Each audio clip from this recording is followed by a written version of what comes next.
So welcome back guys, it's the 6th of September and we're going to do another pressing for cider, hard cider. So I'm just going to take you a walk around, a little bit more detail. This is the scratter or the mill. So we're going to pass the fruit through the mill, collect the pomace in the bucket. Pomace is going to go into the press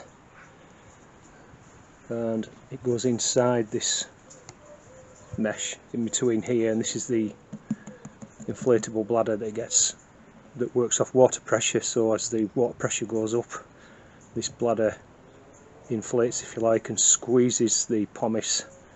The juice will run down. We'll put another bucket under there to collect it. From there I've got my fermenting bucket ready. It's sanitised, and I've got a sieve just to collect any big chunks or anything like that. Let's just have a quick look at the fruit. So again, it's a mixture of, they're all kind of windfalls really, apples and pears. You can see they're starting to deteriorate very quickly now, but they'll be fine for pressing. There's nothing much, as I said before, I got the pressing out, they were just gone on the compost heap. I don't have time to can or do anything like that, so. But yeah, they're not going to last a day or two longer.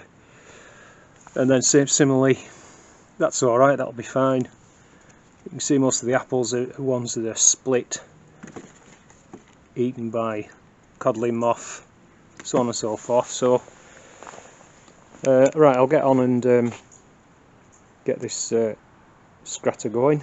Just have a quick look at the, if I can get down here. So just an ordinary garden hose pipe goes in. There's a little pressure gauge there, so when it gets to about 3 bars about maximum anyhow, you turn the water off, and then there's a little valve. When the lid goes on, there's a little pressure release valve here, and then there's a tap there, an outlet to let the water out, and then you start again. So as I said, I haven't weighed anything. I just go by the rule of thumb of a gallon of juice from 20 pound of fruit or thereabouts. So we'll kind of see how many gallons we get at the end. Alright, so I'll bring you back in due course.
Literally, I pour that in.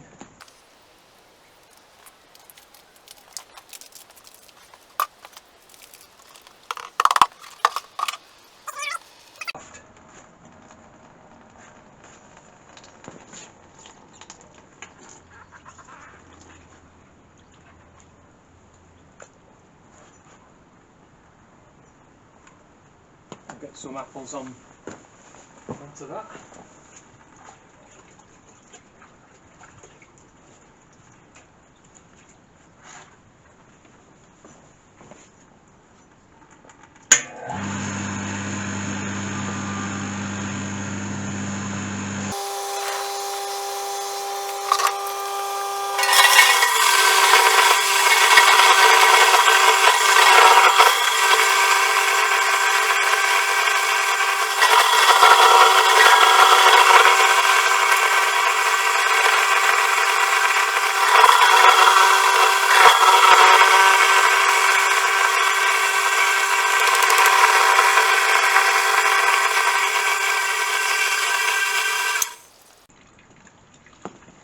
Don't know whether you can hear that juice dripping.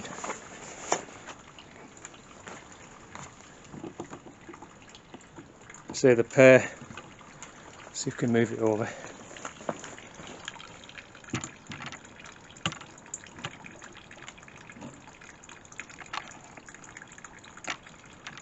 The pear pomace is that soft. It's just literally squeezing of its through its own weight. Anyhow, I'm going to dump some of this apple and I'll bring you back. I'm going to pause it now. Okay, so I've just turned the water on.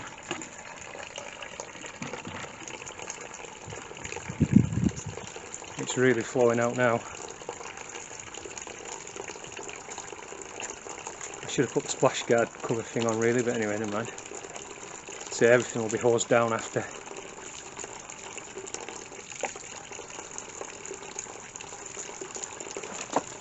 The trouble is, of course, with the juice, sugar and that, the wasps go mad for it.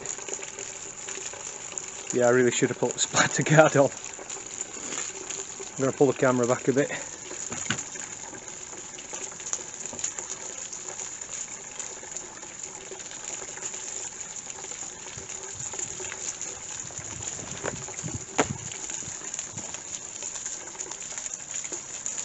It's the pears. Normally the apple pomace doesn't do that.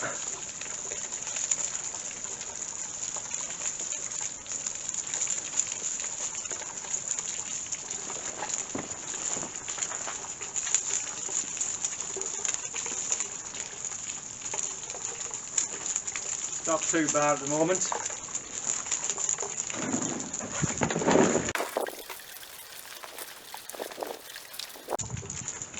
So it's reached 3 bar. I'm going to turn the water off now.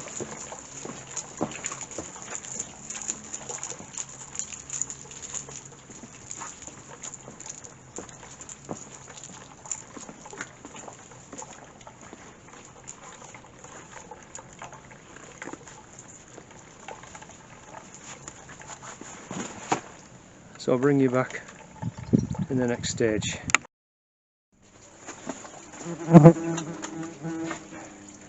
So what I'll do is pour the juice, as I say, through this sieve, and it just takes out any of the big bits,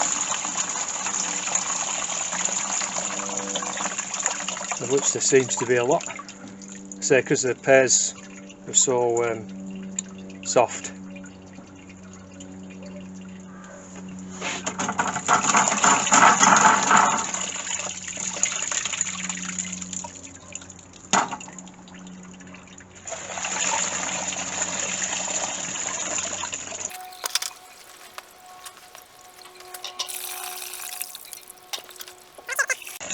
I'll be putting pectolase in this because there'll be a lot of pectin, so hopefully that's going to mean a clear cider at the end. Nothing wrong with hazy cider, of course.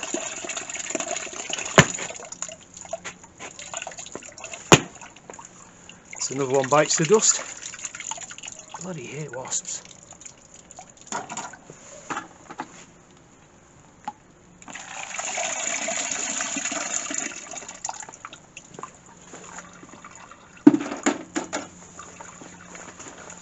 Alright, so I'll bring you back again when we're ready for the next lot. So this is the dried or the pressed pomace. So what we do is empty that into another bucket, and it can be, apparently pigs love it, but I don't think I know anybody locally who's got any pigs. I'm not sure if it can be fed to other livestock. It possibly could, or go in your compost heap. So I'll probably put that on the compost heap. So this now goes back in the press and then we load it up again.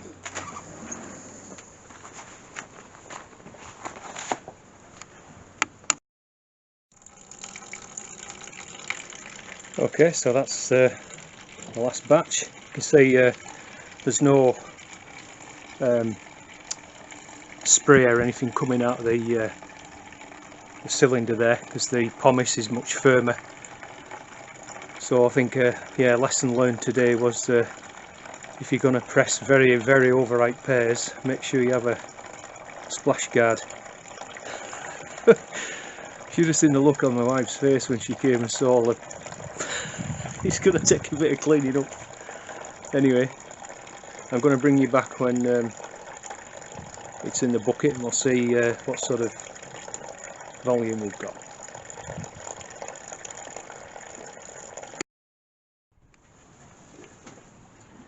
So there we go, got about 2.5 gallons of juice.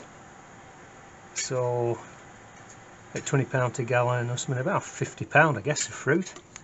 So the next step is to take a gravity, see how much sugar in it, and then I'm going to put some Camden tablets in, one to a gallon, so 2.5 or chuck 3 in, and then 12-24 hours later 2 to 3 teaspoons of pectolase, and then another 12 hours we can pitch the yeast.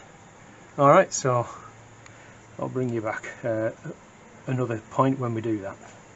Right guys, here's the juice. Got my hydrometer here, so I'll just drop it in. I don't know if I'll be able to read it from down there, but anyway.